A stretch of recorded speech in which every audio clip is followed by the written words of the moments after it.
नमस्कार विद्यार्थियों, आज हम बात करेंगे हमारे जो द्वितीय पुस्तक है कक्षा 12 की भारत लोक और अर्थव्यवस्था के अध्याय फर्स्ट की एक महत्वपूर्ण बिंदु जिसका नाम क्या है, जनसंख्या संगठन।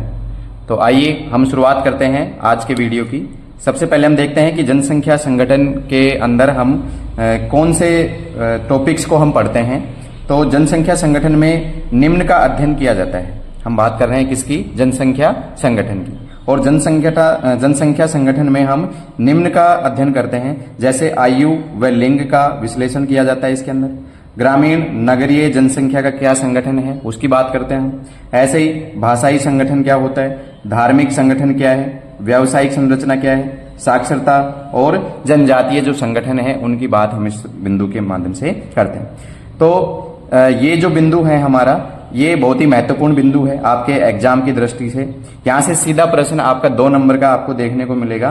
तो वीडियो को पूरा देखना है और एक एक चीज को हम आसान तरीके से समझते हुए चलेंगे और नोट्स भी बहुत ही आसान तरीके से बनाते हुए चलेंगे। तो आइए शुरुआत करते हैं हम किसकी? जनसंख्या संगठन की।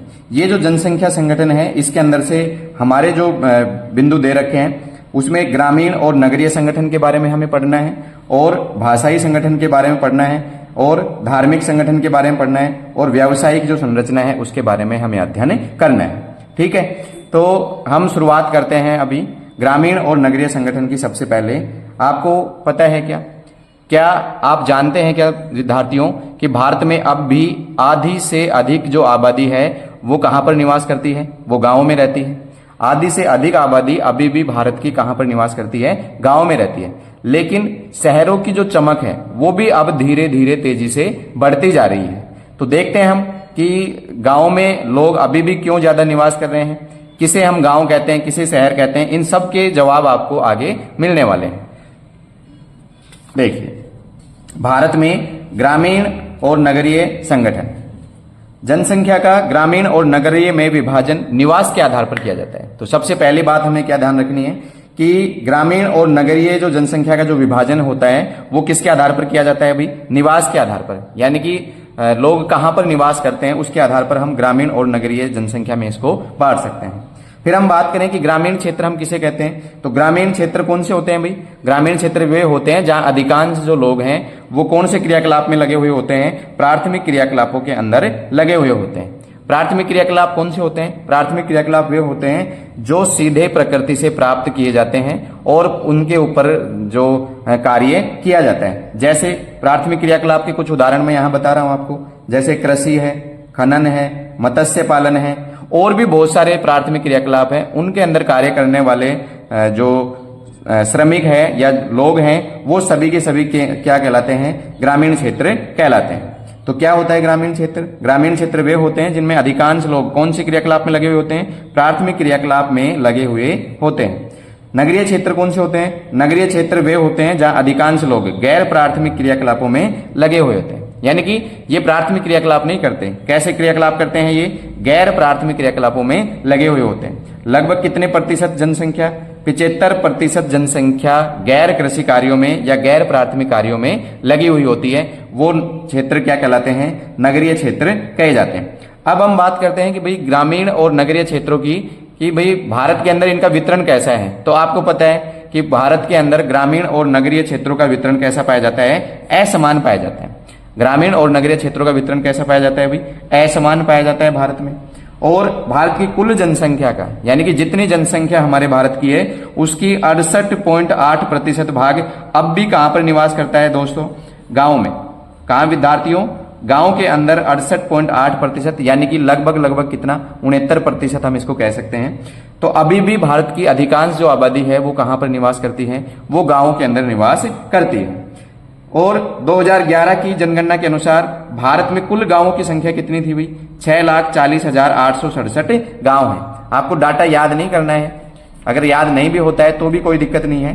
तो भारत में गांवों की जो संख्या है वो कितनी है भाई? 6,40,867 गांव है। लेकिन आपको जो याद रखने का है, जो एग्जाम की दृष्टि से हमारे इंपॉर्टेंट है, वो क्या है? कुल जनसंख्या का कितना प्रतिशत भाग गांव में निवास करता है? तो कितना है भाई? 68.8% भाग 2011 की जनगणना के अनुसार कहां पर निवास करता है? गांवों के अंदर निवास करता है। फिर हम बात करते हैं कि बिहार और सिक्किम राज्यों में ग्रामीण जनसंख्या का प्रतिशत क्या है, बहुत ही अधिक है। तो ग्रामीण जनसंख्या का प्रतिशत कहां पर अधिक पाया जाता है, बिहार और सिक्किम जो राज्य हैं वहां पर अभी भी अधिकांश जनसंख्या क्या है, ग्रामीण क्षेत्रों में निवास करती है। और कितनी जनसंख्या ग्रामीण क्षेत्रों में है भाई, 68.8%। कितनी जनसंख्या है, 68.8% जनसंख्या गांवों में निवास करती है। किसे हम ग्रामीण जनसंख्या कहते हैं, वे क्षेत्र जहां अधिकांश लोग कौन से क्रियाकलाप करते हैं, प्राथमिक क्रियाकलाप करते हैं, वो क्षेत्र क्या कहलाते हैं, ग्रामीण क्षेत्र के नाम से जाने जाते हैं। आगे देखते हैं हम क्या है, दादरा और नगर हवेली यानी कि केंद्र शासित प्रदेशों की बात कर रहे हैं हम। दादरा और नगर हवेली को छोड़कर अन्य जो केंद्र शासित प्रदेश हैं उनमें लघु अनुपात ही कहां पर पाया जाता है, ग्रामीण जनसंख्या का है। इसका मतलब क्या है कि दादरा नगर हवेली में ग्रामीण जनसंख्या फिर भी ज्यादा पाई जाती है, लेकिन इसके अलावा जितने भी केंद्र शासित प्रदेश हैं उनके अंदर ग्रामीण जनसंख्या क्या पाई जाती है, कम पाई जाती है। ठीक है, तो दादरा और नगर हवेली को छोड़कर अन्य जो केंद्र शासित प्रदेश हैं उन अन्य केंद्र शासित प्रदेशों में का लघु अनुपात ही ग्रामीण जनसंख्या का पाया जाता है। फिर हम बात करते हैं, ये तो बात की थी अपनी किसकी, ग्रामीण जनसंख्या संबंधित। अब हम बात करते हैं भारत में नगरीय जनसंख्या संबंधित। और 2011 की जनगणना के अनुसार भारत में नगरीय जनसंख्या का प्रतिशत कितना था भाई, 31.16%। कितना प्रतिशत है, 31.16। ये बात आपको ध्यान रखनी है कि भारत में नगरीय जनसंख्या का प्रतिशत 2011 में कितना था, तो 31.16% जनसंख्या कहाँ निवास करती है, ग्रामीण शहरी क्षेत्रों में निवास करती है या नगरीय क्षेत्रों में निवास करती है। धीरे धीरे जैसे जैसे समय बढ़ता जा रहा है तो नगरीय क्षेत्रों के अंदर जनसंख्या बढ़ती जा रही है। और नगरीय क्षेत्रों में जनसंख्या बढ़ने का जो कारण है वो कारण क्या है भाई, एक तो वहां पर औद्योगिक विकास है, इसका मतलब वहां लोगों को रोजगार आसानी से मिल जाता है। ठीक है, और दूसरा क्या है, रोजगार के बेहतर अवसर वहां पर मिलते हैं। अधिकांश जो लोग हैं वो गैर कृषि कार्यों में संलग्न होते हैं। कितने प्रतिशत लोग गैर कृषि कार्यों में संलग्न होते हैं, तो 75% जो लोग हैं वो गैर कृषि कार्यों में संलग्न होते हैं। औद्योगिक विकास वहां पर अधिक मिलता है, रोजगार के बेहतर अवसर होते हैं, स्वास्थ्य और शिक्षा संबंधी जो सुविधाएं हैं वो भी वहां पर अच्छी मिलती हैं, हायर एजुकेशन की सुविधा वहां अच्छी मिलती है। इसलिए अब धीरे धीरे ग्रामीण जनसंख्या से लोग प्रवास करके शहरों की तरफ जा रहे हैं, इसलिए शहरों की जो जनसंख्या है वो लगातार क्या होती जा रही है, बढ़ती जा रही है। और 2011 की जनगणना में यह बढ़कर के कितनी हो गई थी, 31.16%। ठीक है, फिर हम बात करते हैं कि सर्वाधिक शहरी जनसंख्या वाले जो राज्य हैं वो कौन से हैं, तो सबसे ज्यादा शहरी जनसंख्या वाले कौन से राज्य हैं, महाराष्ट्र है, तमिलनाडु है, गुजरात है, दिल्ली है, केंद्र शासित प्रदेश दिल्ली है। यहां पर शहरी जनसंख्या क्या पाई जाती है, ज्यादा पाई जाती है। और सबसे कम शहरी जनसंख्या वाले राज्यों की बात करें तो किसका नाम आता है, हिमाचल प्रदेश, उसके बाद में बिहार है, असम है, उड़ीसा। यहां पर शहरी जनसंख्या क्या पाई जाती है, कम पाई जाती है। इसका मतलब ये हुआ कि यहां शहरी जनसंख्या कम पाई जाती है तो फिर कौन सी जनसंख्या ज्यादा पाई जाती है, यहां पर नगरीय ग्रामीण जनसंख्या यहां पर क्या पाई जाएगी, ज्यादा पाई जाएगी। जबकि सबसे ज्यादा शहरी जनसंख्या महाराष्ट्र, तमिलनाडु, गुजरात और दिल्ली के अंदर पाई जाती है। ये सारे के सारे जो राज्य हैं इसको आप अपने भारत के मानचित्र में भी आप इनको देख लेना। ठीक है, आपके पास एक एटलस होनी चाहिए और एटलस में आप इन सब स्थानों को देख सकते हो, इन सब राज्यों को आप देख सकते हो। फिर यहां नोट लगा करके आपको लिखना है जो महत्वपूर्ण जो बिंदु है इस ग्रामीण नगरीय संगठन में, वो क्या है, भारत एक ग्रामीण प्रधान देश है और गांव में रहने वालों लोगों का प्रतिशत क्या है और शहरों में रहने वालों का प्रतिशत क्या है। ये आपने अभी सीखा है कि ग्रामीण क्षेत्रों में कितने लोग रहते हैं और शहरी क्षेत्रों में कितने लोग रहते हैं। ये आपको कहां बताना है अभी, कमेंट बॉक्स के अंदर कमेंट करके बताना है कि 2011 की जनगणना के अनुसार ग्रामीण जनसंख्या कितनी थी और शहरी जनसंख्या कितनी है। ठीक है, अब हम बात करते हैं किसकी, भाषाई संगठन की। आपको पता है कि हमारे देश में विभिन्न प्रकार की भाषाएं बोली जाती हैं। भारत सिर्फ एक दो नहीं बल्कि सैकड़ों भाषाएं यहां पर बोली जाती हैं। आप अंदाजा लगा सकते हैं क्या कि कितनी भाषाएं भारत के अंदर बोली जाती हैं। ठीक है, तो हम बात करते हैं कि भाई कितनी भाषाएं भारत के अंदर बोली जाती हैं और कैसे भाषाई विविधता भारत के अंदर देखने को मिलती है। ठीक है, तो हम बात करते हैं कि भाषाई संगठन की। आइए, अगर आपको वीडियो पसंद आ रहा है तो आप वीडियो को लाइक कीजिए, चैनल को सब्सक्राइब कीजिए और बेल आइकन को दबा लीजिए ताकि आने वाले जो वीडियो के नोटिफिकेशन है वो आपको मिल सके। तो आइए अब हम बात करते हैं भाषाई संगठन की। तो गिरीशन महोदय थे ये जो गिरिसन महोदय हैं, इन्होंने भारत का जो भाषाई सर्वेक्षण है वो 1903 से 1928 ईस्वी के बीच में भाषाई सर्वेक्षण किया गया। 1903 से 1928 के बीच में क्या किया गया? भाषाई सर्वेक्षण किया गया। और ग्रियर्सन महोदय के अनुसार देश में कितनी भाषाएं बोली जाती थी उस समय? 179 भाषाएं। और लगभग कितनी बोलियां बोली जाती हैं भाई? 544 बोलियां भारत के अंदर बोली जाती हैं। कब की बात कर रहे हैं हम? 1903 से 1928। किसने बताया है ये? गियर्सन महोदय ने भारतीय भाषाओं का अध्ययन किया और उन्होंने ये बताया कि भारत विविध भाषाओं का देश है। यहाँ पर हर क्षेत्र में, एक क्षेत्र से दूसरे क्षेत्र में हम जाएंगे तो वहां पर भाषा में क्या आ जाता है? बदलाव आ जाता है। तो कितनी मुख्य भाषाएं बोली जाती हैं यहाँ? 179 भाषाएं बोली जाती हैं और लगभग 544 क्या बोली जाती हैं? बोलियां बोली जाती हैं भारत के अंदर। किसने बताया है? गियर्सन महोदय के द्वारा बताया गया। फिर भारत के संविधान के अनुच्छेद 343 के अंतर्गत कितनी भाषाओं को अनुसूचित किया गया है भाई? 22 भाषाओं को अनुसूचित किया गया है। ये प्रश्न आपके लिए इंपॉर्टेंट है और इस प्रश्न के स्टार आप लगा लीजिए। ये प्रश्न आपके बोर्ड के परीक्षा में पूछा जा सकता है कि भारत के संविधान के अनुच्छेद 343 के अंतर्गत कितनी भाषाएं अनुसूचित हैं भाई? 22 भाषाएं अनुसूचित हैं। और आपको ये बात भी ध्यान रखनी है कि भारत के अंदर सर्वाधिक संख्या बोलने वालों की कौन सी भाषा की है? तो हिंदी भाषा। सबसे ज्यादा बोलने वाले लोग कौन से हैं? हिंदी भाषा को बोलने वाले लोग सबसे ज्यादा हैं। फिर कुछ भाषाएं ऐसी हैं जो बहुत कम क्षेत्रों में बोली जाती हैं या बहुत कम लोगों के द्वारा बोली जाती हैं। कौन सी भाषाएं हैं? संस्कृत भाषा है, बोडो भाषा है, मणिपुरी भाषा है। ये भाषाएं ऐसी हैं जो बहुत कम लोगों के द्वारा बोली जाती हैं। तो आपको जो महत्वपूर्ण जो प्रश्न है वो क्या याद रखना है? एक तो ये 22 अनुसूचित जो भाषाएं हैं भारतीय संविधान के अंतर्गत, इन भाषाओं के बारे में याद रखना है आपको कि कितनी भाषाएं अनुसूचित हैं? 22 भाषाएं अनुसूचित हैं। और आपको ये ध्यान रखना है कि भारत में सर्वाधिक कौन सी भाषा बोली जाती है? तो कौन सी बोली जाती है भाई? हिंदी भाषा सर्वाधिक संख्या में बोली जाती है। ठीक है। और आपके लिए एक प्रश्न भी है। आप 10 रुपए का नोट लीजिए और 10 रुपए के नोट पर आपको बहुत सारी भाषाएं आपको देखने को मिलेंगी। उन भाषाओं की संख्या कितनी है? 10 रुपए के नोट पर कितनी भाषाएं छपी हुई हैं ये आपको कमेंट बॉक्स के अंदर बताना है। ठीक है। तो 10 रुपए के नोट के ऊपर बहुत सारी भाषाएं दे रखी हैं। उन भाषाओं के बारे में आपको क्या करना है? आप देखना है और कमेंट बॉक्स के अंदर बताना है कि 10 रुपए के नोट पर कितनी भाषाएं छपी हुई हैं। ठीक है। अब हम बात करते हैं भाषाई संगठन में आगे भाषाई वर्गीकरण की। तो प्रमुख भारतीय भाषाओं के बोलने वाले जो लोग हैं वो मुख्यतः कितने भाषा परिवारों में बटे हुए हैं भाई? 4 भाषा परिवारों के अंदर बटे हुए हैं। कितने भाषा परिवार हैं? 4 भाषाई परिवार हैं। और ये जो भाषाई परिवार हैं ये हमारे बोर्ड परीक्षा के दृष्टिकोण से बहुत ही महत्वपूर्ण है। कौन कौन से भाषाई परिवार हैं? सबसे पहले इनका नाम याद रखने हैं। आष्ट्रिक भाषा परिवार। आष्ट्रिक भाषा परिवार को हम किस नाम से जानते हैं? निषाद के नाम से भी हम इसको जानते हैं। और दूसरा कौन सा है? द्रविड़ भाषा परिवार है। तीसरा कौन सा है? चीनी तिब्बती भाषा परिवार है। चीनी तिब्बती भाषा को किस नाम से जानते हैं? किरात के नाम से भी जानते हैं। और भारतीय यूरोपीय आर्य भाषा भी हम इसको कहते हैं। इनके बोलने वालों के प्रतिशत को भी हम ध्यान में रखेंगे। सबसे ज्यादा अगर हम बात करें भाषा परिवार, कौन सा भाषा परिवार में सबसे ज्यादा भारत के अंदर बोला जाता है? तो कौन सा भाषा परिवार है भाई? भारतीय यूरोपीय, यानी कि जिसको हम क्या कहते हैं? आर्य भी हम जिसको कहते हैं। कितना प्रतिशत? 73% जो जनसंख्या है वो कौन सी भाषा बोलती है? भारतीय यूरोपीय भाषा परिवार से संबंधित है। फिर इसके बाद में कौन सा भाषा परिवार है? द्रविड़ भाषा परिवार। और उसके बाद में आष्ट्रिक भाषा परिवार। और सबसे कम जो भाषा परिवार है वो कौन सा है? चीनी तिब्बती, या जिसको हम किस नाम से जानते हैं? किरात के नाम से जानते हैं।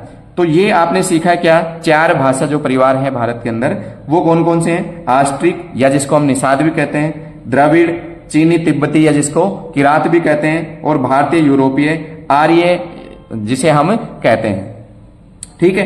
तो ये जो भाषा परिवार है हमारे देश के अंदर, ये भाषाएं कहाँ कहाँ बोली जाती हैं ये भी आपको ध्यान में रखना है। लेकिन बोर्ड परीक्षा के दृष्टिकोण से हम बात करें तो ये वाला जो प्रश्न है हमारा इंपॉर्टेंट हो सकता है। यहां से सीधा प्रश्न 1 नंबर का या 2 नंबर का पूछा जा सकता है। फिर हम बात करते हैं कि सर ये जो भाषा परिवार जो हम पढ़ रहे हैं ये भाषा परिवार कहाँ कहाँ पर बोले जाते हैं। तो भारत में कहाँ कहाँ ये भाषाएं बोली जाती हैं उसको भी हम देखते हैं। तो उसको हम देखेंगे तो हमारी जो एनसीईआरटी की जो बुक है उस एनसीईआरटी की बुक में एक जो आपको सारणी दे रखी है उस सारणी में हम तालिका में हम इसको सीखेंगे कि कौन कौन से भाषा परिवार कहाँ कहाँ पर भारत के अंदर बोली जाती है। ठीक है, तो ये जो हमारी जो पुस्तक की जो इंडेक्स है तालिका 1.2, इसके अंदर आप देख पा रहे हो कि विभिन्न जो भाषाई परिवार है वो हमें देखने को मिलते हैं। पहला कौन सा भाषा परिवार है भाई? आस्ट्रिक, या जिसको हम किस नाम से जानते हैं? निषाद के नाम से भी जानते हैं। कितनी प्रतिशत? 1.38% जो परिवार हैं वो इस भाषा परिवार से संबंधित हैं।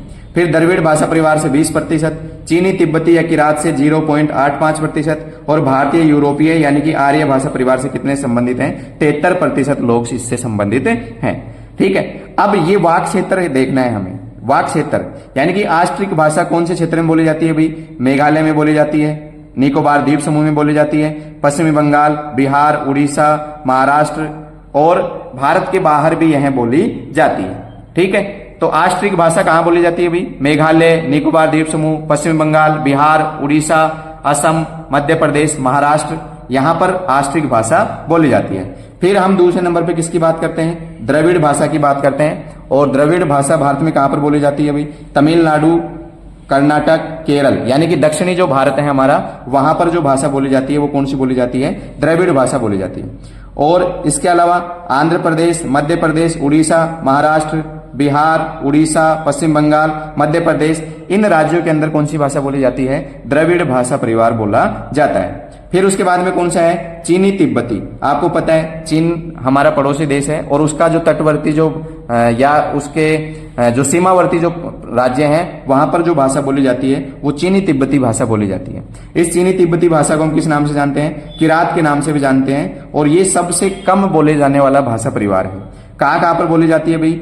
जम्मू कश्मीर, हिमाचल प्रदेश, सिक्किम, अरुणाचल प्रदेश, असम, नागालैंड, मणिपुर, मिजोरम, त्रिपुरा, मेघालय, इन सारे के सारे जो राज्य हैं जो पाकिस्तान चीन के साथ में जो सीमा साझा करते हैं वहां पर यह भाषा बोली जाती है। और सबसे ज्यादा बोले जाने वाला भाषा परिवार कौन सा है? इंडो यूरोपीय, या जिसको हम क्या कहते हैं? आर्य के नाम से भी जानते हैं। तो भारत के अंदर सबसे ज्यादा बोला जाने वाला भाषा परिवार कौन सा है? भारतीय यूरोपीय। और सबसे कम बोला जाने वाला कौन सा है? चीनी तिब्बती, या जिसको हम किरात के नाम से जानते हैं। तो भारतीय यूरोपीय भाषाएं देखो कहां बोली जाती हैं। इनमें ही कौन सा परिवार आता है? शाखा कौन सी है इसकी? ईरानी या फारसी शाखा है जो भारत से बाहर बोली जाती है।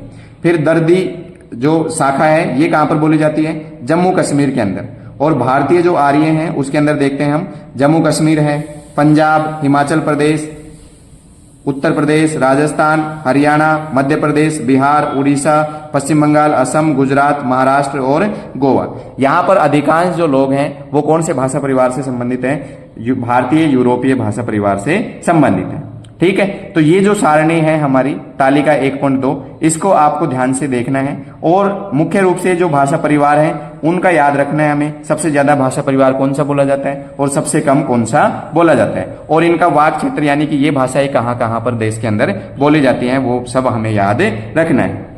और अब हम एक जो महत्वपूर्ण जो बिंदु है हमारे आज के इस क्लास का, वो क्या है भाई? धार्मिक संगठन। आपको पता है कि भारत पंथ निरपेक्ष राष्ट्र है। भारत जो है वो कैसा राष्ट्र है भाई? पंथ निरपेक्ष है। पंथ निरपेक्ष का मतलब क्या है कि यहाँ पर विभिन्न धर्मों के जो धर्मावलंबी है वो पाए जाते हैं। विभिन्न धर्मों के क्या पाए जाते हैं? धर्मावलंबी यहाँ पर पाए जाते हैं और सभी को यहाँ पर रहने का अधिकार है। तो भारत को धर्मों की धरती भी कहा जाता है। क्या आप जानते हो दोस्तों, विद्यार्थियों, कि भारत को धर्मों की धरती भी कहा जाता है। यहाँ पर हर राज्य में बहुत सारे धर्मों के धर्मावलंबी पाए जाते हैं, लेकिन क्या आप जानते हैं किस धर्म के लोग यहाँ सबसे ज्यादा रहते हैं? तो आइए इस प्रश्न का जवाब हम ढूंढते हैं। हमारा जो अगला जो बिंदु है हमारा धार्मिक संगठन, कि किस धर्म के लोग यहाँ सबसे ज्यादा रहते हैं और कौन से धर्म के लोग यहाँ कौन से क्षेत्रों के अंदर निवास करते हैं। ठीक है, तो आइए शुरुआत करते हैं हम किसकी? धार्मिक संगठन की। देखो, भारत में सर्वाधिक हिंदू धर्म के लोग रहते हैं। आपको पता है कि सबसे ज्यादा जो लोग हैं हमारे देश में कौन से धर्म से संबंधित है भाई? हिंदू धर्म से संबंधित हैं। और हिंदू धर्म के लोगों के प्रतिशत कितना है? 79.8%, यानी कि लगभग 80% जो जनसंख्या है वो हमारी किससे संबंधित है भाई? हिंदू धर्म से संबंधित है। ठीक है, और दूसरे नंबर पे किसका आता है? मुस्लिम। तो सबसे पहले सर्वाधिक संख्या में कौन से धर्मावलंबी यहाँ पर मिलते हैं, कौन से धर्म के अनुयायी यहाँ पर मिलते हैं? तो वो धर्म कौन सा है भाई? हिंदू धर्म। कितने लोग मिलते हैं भाई? 79.8%, यानी कि 80% लोग हिंदू धर्म से संबंधित हैं। और हिंदू धर्म के लोग प्रत्येक राज्य के अंदर आपको मिल जाते हैं। फिर दूसरे नंबर पे कौन सा धर्म आता है? मुस्लिम धर्म। और मुस्लिम धर्म को मानने वाले जो लोग हैं उनका प्रतिशत कितना है? 14.2%। कितना प्रतिशत जनसंख्या हमारी मुस्लिम धर्म से संबंधित है? तो 14.2% जनसंख्या मुस्लिम धर्म से संबंधित है। और मुस्लिम धर्म से संबंधित जो लोग हैं वो सबसे ज्यादा कहां पर पाए जाते हैं? जम्मू कश्मीर है, पश्चिम बंगाल है, उत्तर प्रदेश और दिल्ली में इनकी संख्या क्या पाई जाती है? अधिक पाई जाती है। तो हमें जो महत्वपूर्ण बात याद रखनी है वो ये याद रखना है कि मुस्लिम जो जनसंख्या है उसका प्रतिशत कितना है? 14.2%। सबसे ज्यादा कौन पाए जाते हैं? हिंदू। दूसरे नंबर पे कौन है? मुस्लिम। और तीसरे नंबर पे कौन आते हैं भाई? ईसाई। तीसरे नंबर पे कौन आते हैं? ईसाई। ईसाइयों का प्रतिशत कितना है 2011 की जनगणना के अनुसार? 2.3%।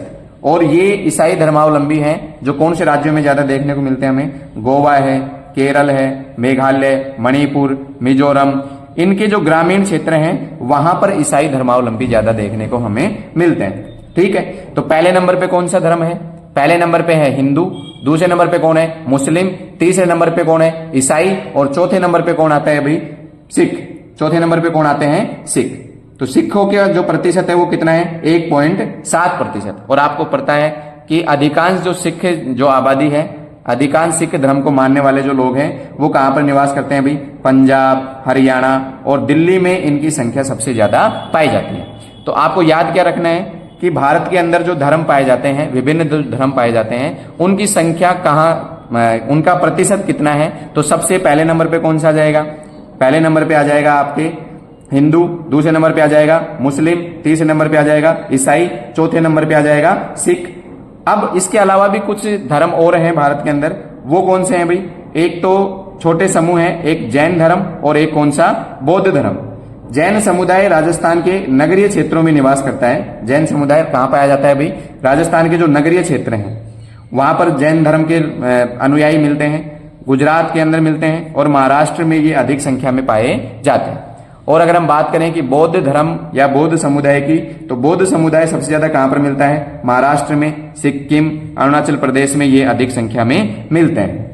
तो इस प्रकार से हमने देखा कि जो धार्मिक संगठन है उसके अंदर सबसे अधिक संख्या में पाए जाते हैं हिंदू, दूसरे नंबर पे मुस्लिम, तीसरे नंबर पे ईसाई, चौथे नंबर पे सिख, और जो छोटे जो धार्मिक समूह है वो कौन से हैं? जैन और बौद्ध धर्म।